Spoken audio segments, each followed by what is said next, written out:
But anyway, so I grew up very Christian, like evangelistic Christian, and What's that? it's Okay, like I'm not familiar. it's like Bible Belt, like very like hypocritical vibes, Okay. and they're just like very by the book, by the Bible, and they Gotcha. just are very judgmental towards everyone else that doesn't fall in line with that. It's kind of like how you were describing your Catholic church experience.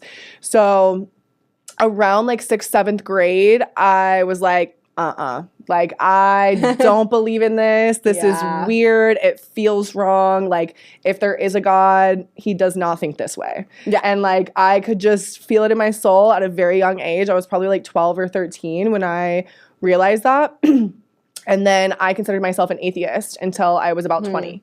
Yeah, So that's crazy. Yeah, and I was very into science, and I went to college for science. I have a biochem degree. So during college, I started waking up a little bit. I had done mushrooms a few times, but I had never gone there. I had done like a gram or so. Like, Oh, yeah, see, I was a psycho. I started So- with like an 8th. yeah, I was like, let me see the universe. yeah. So that's kind of how it happened to me as well. I started dabbling in psychedelics a little bit. College physics for me really woke something up in my mind because I was like, this is not just particles that behave this way. This is like everything in life that behaves you're this so way. smart. And I just started realizing, like, if you understand life in a microscopic level, then you understand it at a macroscopic level as well.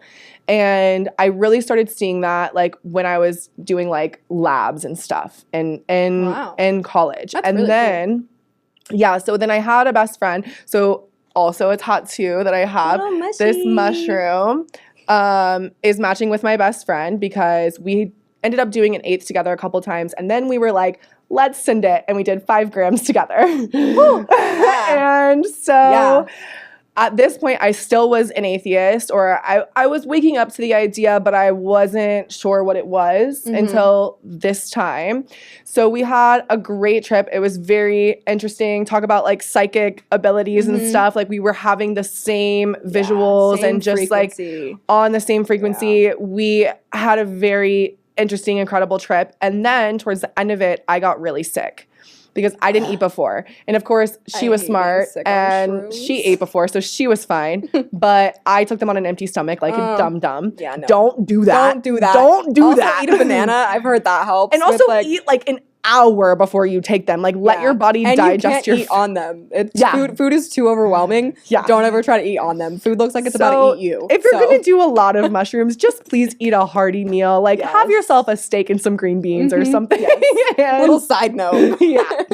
So anyways, I got very sick, and it was to the point where I knew I had to like throw up, but I was tripping so hard still that I couldn't even find the function Yeah. to throw up. And I so get it. I get it. I was miserable. It sent me into a downward spiral. Yeah. My best friend was doing everything she could for me, holding me, I'm sure, telling me yeah. everything's going to be okay, telling me if I still feel this way when she's sober, she will take me to the hospital, get me in an IV, like everything's going to be, she's like, Danielle, people do this amount of But mushrooms time all is the time. non-existent when you're on shrooms. It feels I'm like you're in I that just space want it to be forever. over. Yeah. It's non-existent. It doesn't So at this point, I realized that I'm ruining my best friend's trip as well. It's the worst. So I'm feeling Terrible, awful. yeah. And I'm like, okay, there has to be a way out of this. I did not know anything about meditation at the time. I grew up in small town Ohio. Like this was not talked about. Like nobody around me was doing any type of meditation or spiritual work at all. So I started meditating, but I didn't know that I was meditating. Like it was like a natural thing that I found Did for you start, myself. like, breathing first? Was I just that, started like, kinda what breathing got you into and it? I was closing my eyes. And fun fact about me, I'll explain this later, but I don't have like visual imagery in my head unless I'm on. Heard of someone doing Yeah. that. It's That's really wild. weird. But when I'm on psychedelics, I do. Ooh. And I think this was the first time I really realized that. And I was just breathing controllably, and then thinking about love. I was thinking about all the people in my life that love me the most, and I could see their faces, and I was just thinking about their love. And it just happened all of a sudden. Like, I just saw this beautiful, like, rainbow light love thing in my head. That's so beautiful. And I was like, oh my gosh, like, this is God. Like, this is what people are praying to every night. Like, it's Source. love. It's just unconditional love. Yep. And it's so real and it's so powerful. And it literally took everything away. Like, everything that I was feeling, all of the anxiety, all of the stress, all of the worry, like, all of it, it was just gone. And I was like, holy shit. Like, I just had a God encounter. Like, this is what God is. And like, it was just so evident and so pure.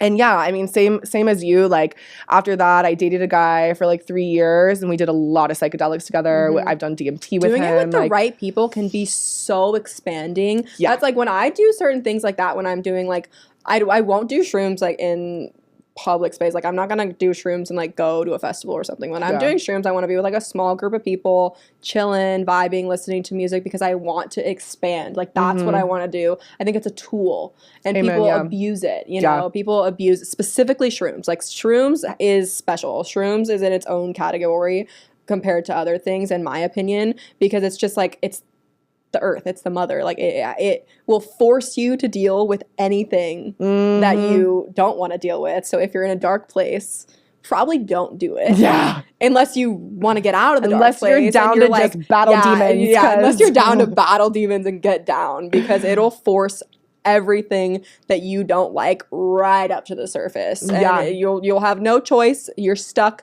You can't go anywhere because time doesn't exist when you're on shrooms. It really just doesn't exist. Yeah, so I can attest to that. When I was in my like phase of dating that ex and doing a lot of psychedelics, I really I thought I could help heal my mom.